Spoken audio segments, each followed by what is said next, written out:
Hello everyone, welcome to my channel. आज हम 6 नवंबर के करंट अफेयर्स डिस्कस करेंगे। ओके, तो बाकी की करंट अफेयर्स नवंबर से स्टार्ट हुई है ये जो सीरीज़ है, यानी कि पहले अक्टूबर के करंट अफेयर्स हमने नहीं दिए थे, बट सितंबर के करंट अफेयर्स आप लोगों को प्लेलिस्ट मिल जाएगी, उसमें डले हुए हैं सारे। आप लोग चाहो तो देख सकते हो, कंपाइलेशंस भी डले हुए हैं मंथली क्विक रिवीजन के लिए। आप लोगों को जो इम्पोर्टेंट करंट अफेयर्स हैं वो क्वेश्चन आंसर के फॉर्म में हमने दे रखे हैं, तो आप लोग चाहें तो वो भी देख सकते हैं। इसकी पीडीएफ आप लोगों को इस वीडियो के डिस्क्रिप्शन बॉक्स में साइट का लिंक दिया हुआ है, उस साइट पे जाके आपको फ्री ऑफ कॉस्ट आप लोग इसकी पीडीएफ डाउनलोड कर सकते हो। ओके, चलिए स्टार्ट करते हैं। फर्स्ट टॉपिक है हमारा, लोहरी जल विद्युत परियोजना किस राज्य में स्थापित की जा रही है। ठीक है, तो ये हिमाचल प्रदेश में स्थापित की जा रही है। प्रधानमंत्री की अध्यक्षता में मंत्रिमंडल के आर्थिक मामलों की समिति ने हिमाचल प्रदेश के कुल्लू एवं शिमला जिलों में सतलज नदी पर 100 स्थित 210 मेगावाट क्षमता वाली लोहरी जल विद्युत परियोजना के प्रथम चरण के लिए निवेश प्रस्ताव को मंजूरी दी है। इस जल विद्युत परियोजना से प्रतिवर्ष 758.20 मिलियन विद्युत यूनिट का उत्पादन होगा। इस परियोजना में भारत सरकार और हिमाचल प्रदेश सरकार की सक्रिय भागीदारी है। ये इम्पोर्टेंट है कि किस राज्य की भागीदारी है, तो हिमाचल प्रदेश में बनाया जा रहा है, तो ऑब्वियस सी बात है हिमाचल प्रदेश सरकार की ही भागीदारी है। सतलज नदी को सतद्री के नाम से भी जाना जाता है। यह सिंधु नदी की सबसे पूर्वी सहायक नदी है, वेरी इंपॉर्टेंट। इसका उद्गम तिब्बत में मानसरोवर झील के समीप राकसताल झील से होता है, ये भी इम्पोर्टेंट है जियोग्राफी के लिहाज से। आप लोग इसको जीएस में एक बार मैप में देख लेना। ओके, बाकी उसके बाद नेक्स्ट है, हाल ही में किस अत्याधुनिक रॉकेट प्रणाली का सफलतापूर्वक परीक्षण किया है। ठीक है, तो ये पिनाका जो है रॉकेट प्रणाली है, उसका सफलतापूर्वक परीक्षण किया गया है। हाल ही में रक्षा अनुसंधान एवं विकास संगठन ने पिनाका रॉकेट प्रणाली के अत्याधुनिक रॉकेट का सफलतापूर्वक परीक्षण किया है।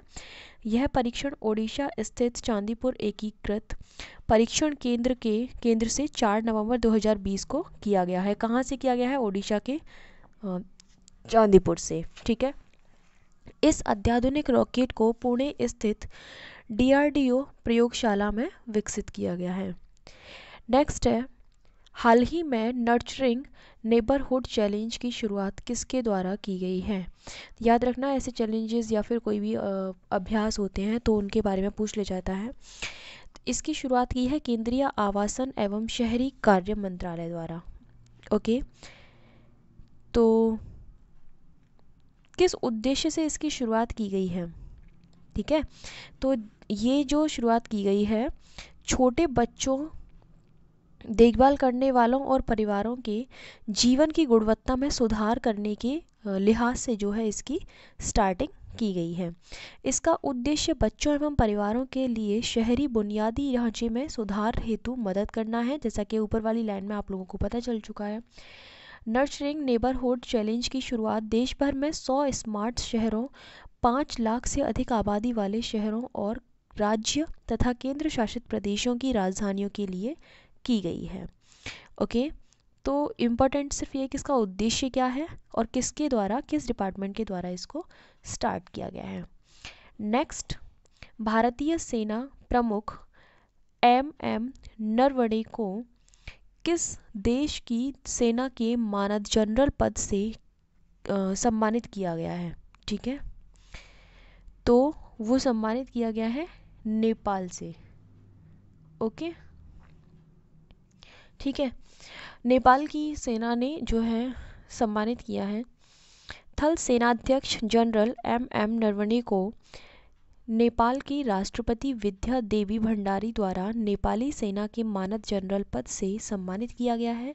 यह मानद उपाधि प्रयास दोनों देश के साथ एक दूसरे के सेना प्रमुखों को सम्मानित करने की 7 दशक पुरानी परंपरा का हिस्सा है। Commander in chief general KM. Cariappa पहले भारतीय सेना प्रमुख थे जिन्हें 1950 में इस मानद से सम्मानित किया गया था।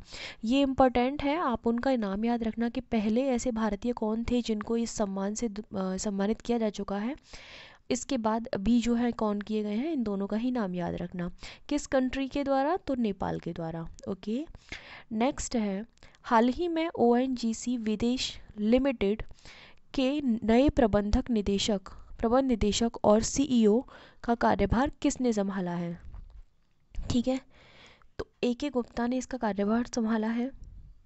ओके, ONGC विदेश लिमिटेड पेट्रोलियम और प्राकृतिक गैस मंत्रालय के प्रशासनिक नियंत्रण के तहत भारत सरकार की एक सार्वजनिक क्षेत्र की उद्यम है। यह 1965 में इसको जो है स्थापित किया गया था। ठीक है, चलिए उसके बाद नेक्स्ट है, हाल ही में टिल वी विन नामक पुस्तक जो है किसने लिखी है? तो इसके लेखक दो हैं, एक है चंद्रकांत लहारिया, दूसरे है Gagandeep Kang. Okay, it means option number C is correct. AIIMS के निदेशक रणदीप गुलेरिया और 2 अन्य डॉक्टरों द्वारा भारत में कोविड-19 के खिलाफ लड़ाई और आने वाले दिनों में महामारी से निपटने के प्रयासों पर टिल वी विन नामक एक नई पुस्तक तैयार की है। इस पुस्तक को प्रमुख सार्वजनिक नीति और स्वास्थ्य प्रणालियों के विशेषज्ञ चंद्रकांत लहारिया और प्रसिद्ध वैक्सीन शोधकर्ता और वायरोलॉजिस्ट गगनदीप कांग द्वारा संयुक्त रूप से इस पुस्तक को जो है लिखा गया है। तो अब दोनों ही राइटर्स के नाम याद रखना। ओके, नेक्स्ट है, विश्व सुनामी जागरूकता दिवस कब मनाया जाता है?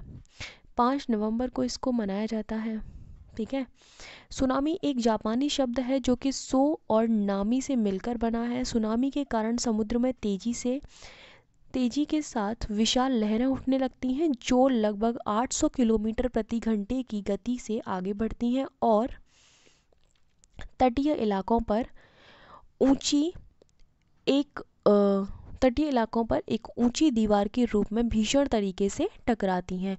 रास्ते में आने वाली हर एक चीज़ को जो है ये नष्ट कर देती हैं। काफ़ी भयंकर होती हैं ये जो लहरें होती हैं।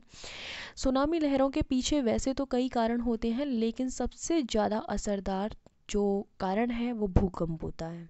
ओके, नेक्स्ट है, किस देश के, आप इसमें इतना इम्पोर्टेंट है हमारे लिए कि ये डे कब सेलिब्रेट किया जाता है, इतना ही पूछा जाएगा आपसे। ओके, किस देश के बल्लेबाज एम सैमुअल्स के क्रिकेट के सभी फॉर्म्स से रिटायरमेंट का ऐलान किया गया है? ठीक है, कई बार ना टाइपिंग मिस्टेक हो जाती है।